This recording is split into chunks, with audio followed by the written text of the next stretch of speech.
we making a video our brother regarding Ndi Igbo na China.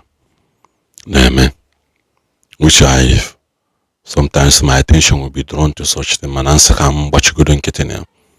When I'm going for some of the recent things that has happened in the last couple of weeks. The truth is that the actual noise too much. Especially I be doing global within the Dibia. Each time I'm combining Dibia de travel. Iano ibulu mwari si obodozo. Si ugwa osasina na nani igba ekeje fonye do otua. Mana kita Dibia na agbaze plane aga China. Eja conduct conference. Eje emele ndị mmadụ ihe.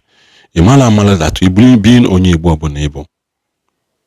Enwere ọgwụ na Igbo agafe mmiri. And you as a Dibia should know better. You as a Dibia.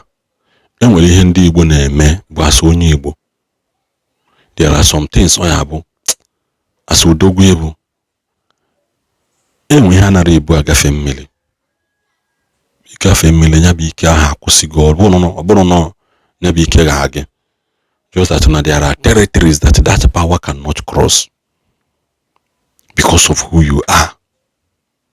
Obolo that na your allegiance to your territory and that new territory in Aga has not agreed yet. So in abata asigin na kwụsị ebe a na power gị na ebe ọ nọ na ebe ị na-aga na ekankade. So you have no right to get to this place until it appears in the nina and about to make you to come forward. What will you now do at that point in time? You move zia aside.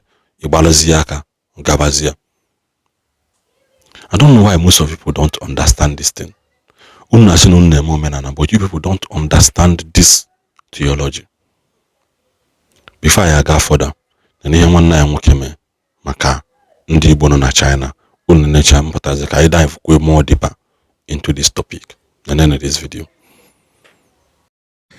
Biko na asekwa m ka njọ onwe ihe na-eme na China nke onye na agbajesi China onye nke fụkwara onye eme video na China, especially all these our Igbo content creators. Onwe update no na China unu achọghị drop. Onwe update no na China drop ọrụ na anyị now. Canada nwezikwa no si ada ka ọ nọ China ọ ka itido.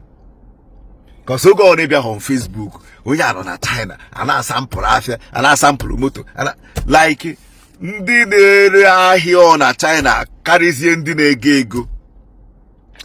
You see, my problem with our people is not traveling to those countries, but my problem with them we cast the country. And the way all of them say true page in China now, if care is not taken, Haga cast kwa China, on has to cast here Malaysia, cast here Dubai, cast here South Africa, with other countries. You see the rate and the way our people anuju eje China now. Oyen came from on city China na eme video okorobago okorobada ha na emesi competition. In fact, owezo ebe onye na-ere na onye na-ego ego. It's good to travel. Yes, I've been an advocate of traveling out as a young person. You know, try to upgrade in life, especially when it has to do with earning a living. I don't have any issue with them, everybody going over there, trying to showcase business, you know, partnership or whatever, making content. But you guys should not go and cast China the way you cast Dubai, the way you cast Malaysia and the rest of them. Oda fia huna hune bido be we ndi court zimbu onwunu mma. The other day ka trend na ndị ba ya na ejere ndị ba ya aka na China. Nke a jebe nke eme old sampa na new sampa. Some of you jia na agbaso onwunu war in a low key. Sometimes when I come on Facebook and see some of you guys video, I will shake my head.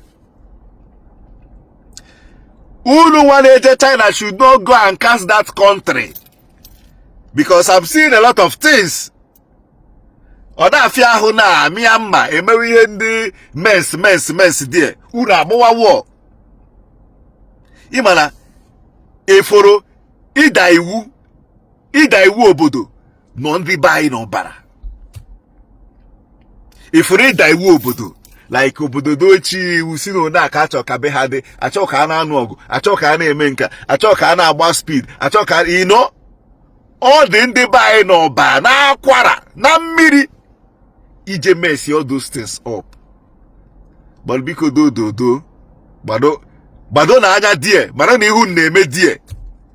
Kunu gara ije cast ya that country, onu si cast ya Dubai, Malaysia, South Africa, even Canada self, ndị be anyị na-achị cast ya on a low. Small ebidogo ka cast ya. So ọkwanụ m ka ọ ha m n'ọnụ ka onye chi ya zere kwe ka ọ dịkwanụ. Thank you very much. Agba nkịtị today, China ya cast ka Dubai si wee cast ya. Ike ya agwụ ndị China maka na ndị Igbo nọ dị ya, just because of ụdị ihe ha mee na Dubai. Ọ bụrụ maka gịnị? Mgbe gara aga ka ndị dibịa bido gawa Dubai, akwa ọkụkọ ha, eze obi ha, gwede pioneer Dubai J Park. Ejigide ya Dubai cast ya. Ndị mmadụ feel na ha yi nwa ego wee gụpụta some of ọgwụ wee na-eme ọgwụ na Dubai, because most of them na-aba court na amaghị dị Dubai, ndị Dubai ya eje ụka, because ha jụrụ ha na-ebido this rubbish, ebido sị gị na ndị ada ejekwa ụka mana ha na-eme nka. Mana they will not come out to hold the government of the people that were supposed to provide those basic needs for your people responsible. Ebi ya ụka.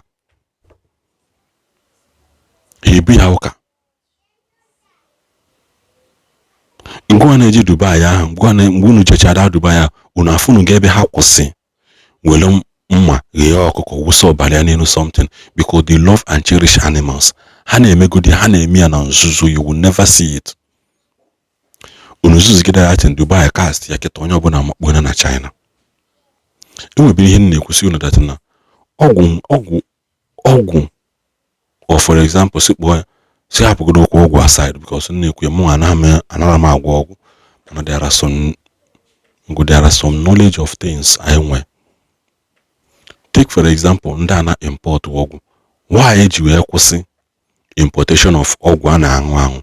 Most of them pụtazia ha nwee countries na ngwa ha na-aga ahịa that place, ha abịazi obodo ahụ na-alụzi dati na-alụ ebe ahụ, so that it will reach to the people well. Their body will adapt to the system eji wee ya.